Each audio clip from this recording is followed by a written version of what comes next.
ये काल में भी कुछ काम का नहीं निकला, एक वानर को भी नहीं रोक सका। अगर रोक लेता तो अभी तक दूसरा भाई भी छोटे के दुख में पागल होकर मर जाता।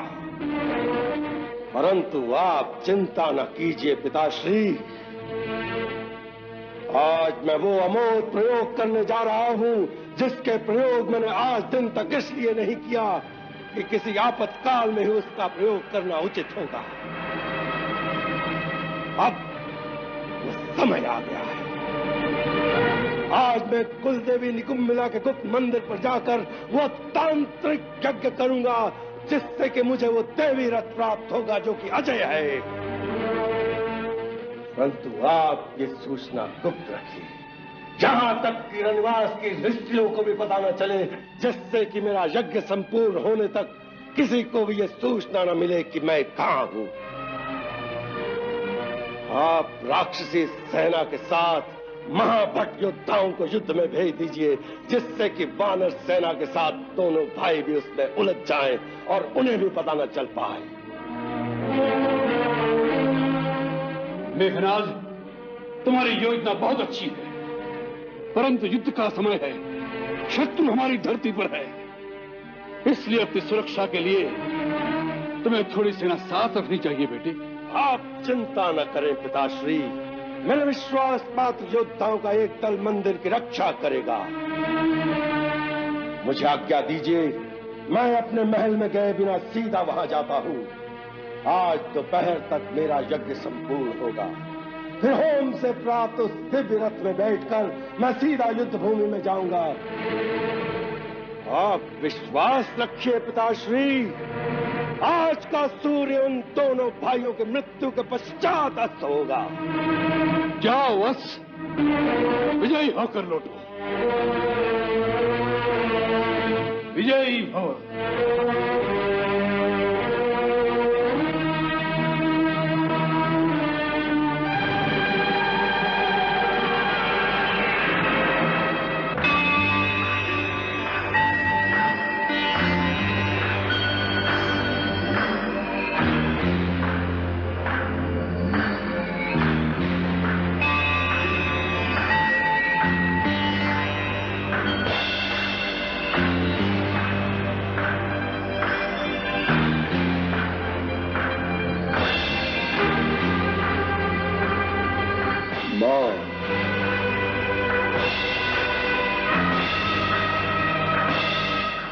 जय माता,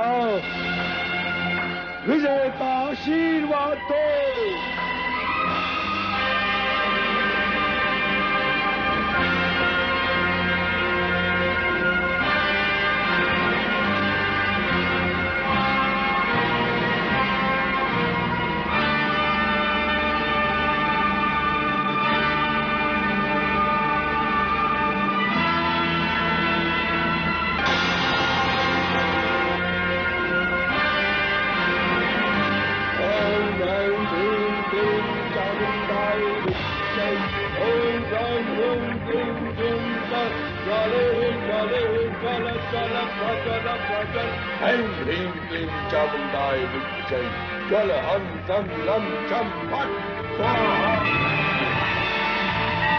प्रभु, प्रभु एक महत्वपूर्ण समाचार है।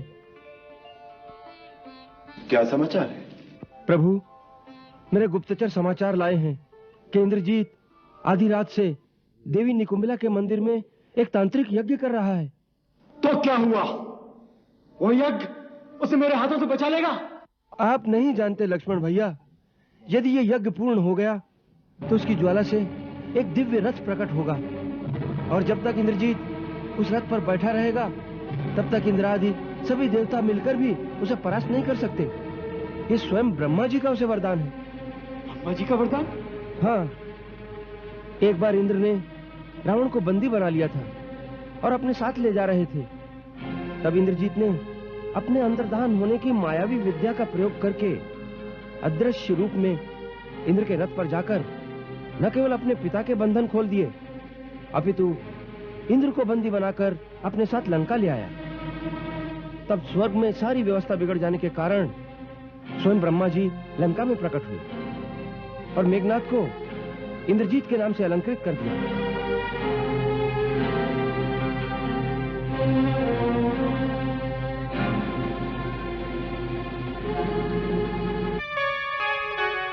हे वीर मेघनाद, हम तुम्हारे प्रचंड पराक्रम की प्रशंसा करते हैं। आज से तुम तीनों लोकों में इंद्रजीत के नाम से विख्यात होगे, जिससे इंद्र की ख्याति सर्वदा के लिए कलंकित रहेगी। अब हम तुमसे स्वर्गलोक की व्यवस्था बनाए रखने के लिए देवराज इंद्र को मांगते हैं। पितामह, आप स्वयं मांगने आए हैं तो इंद्र को लौटा दूंगा, परंतु उसके उपलक्ष्य में मुझे क्या देंगे? इस उपलक्ष्य में तुम जो भी वरदान मांगोगे हम तुम्हें देंगे। तो हे पितामह, यदि आप मुझसे प्रसन्न हैं तो मुझे अमर कर दीजिए, मेरी मृत्यु कभी ना हो। यह असंभव है इंद्रजीत, क्योंकि यह प्रकृति के विधान के प्रतिकूल है। अरे मानव तो क्या, देवता भी अमरत्व प्राप्त नहीं कर सकते। हां, हम तुम्हें इतना वर देते हैं कि जब भी तुम अपनी कुल देवी निकुंभिला का तांत्रिक यज्ञ करोगे तो उसकी होम अग्नि में से एक दिव्य रथ प्रकट होगा, जिसके घोड़े मन की गति से चलेंगे, और तुम्हें ब्रह्मश्री नामक अस्त्र भी प्राप्त होगा। तुम जब भी उस रथ पर आरूढ़ रहोगे, कोई न तुम्हें परास्त कर सकेगा न मार सकेगा। हमारा यह वरदान स्वीकार कर लो वत्स।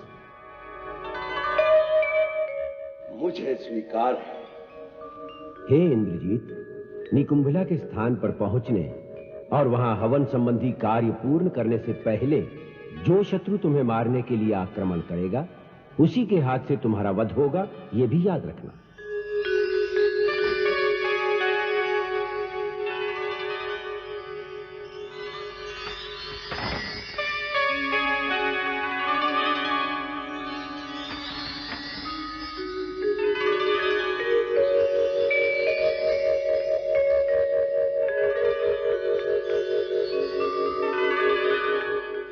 यदि कोई देवी के गुप्त स्थान पर पहुंचेगा तो ही आक्रमण करेगा ना?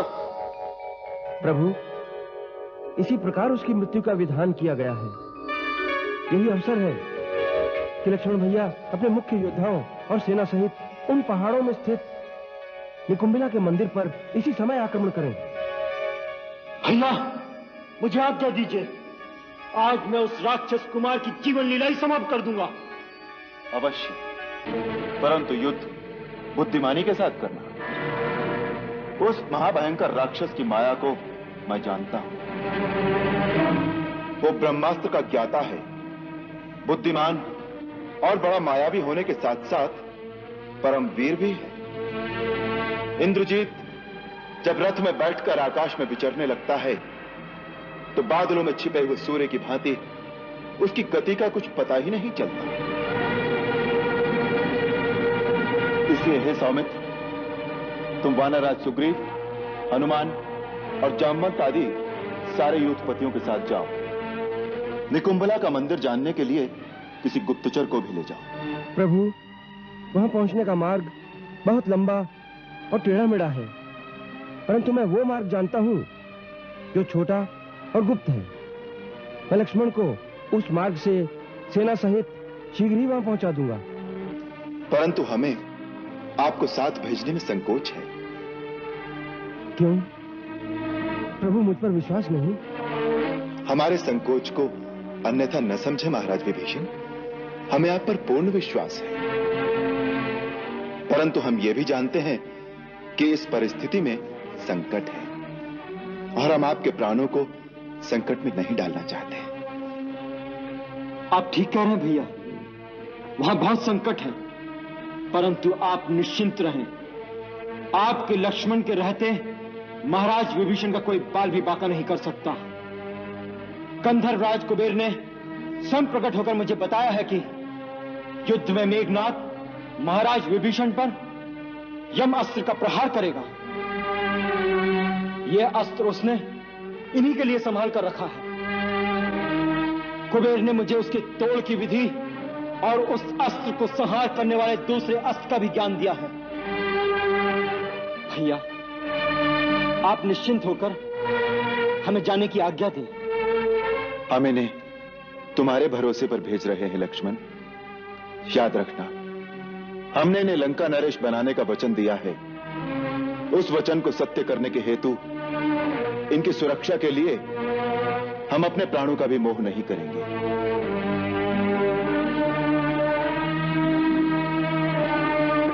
भैया, मैं आपके चरणों की सौगंध खा के कहता हूं, यदि आज मैंने मेघनाथ का वध नहीं किया तो मैं अपना मुंह कभी नहीं दिखाऊंगा। जोते ही आज बधे बिनु आवा, तो रघुपति सेवक न कहावा। जो सतसंकर करहि सहाय, तदपि हतां रघुवीर दोहाई। जाओ वीर, विजयी हो।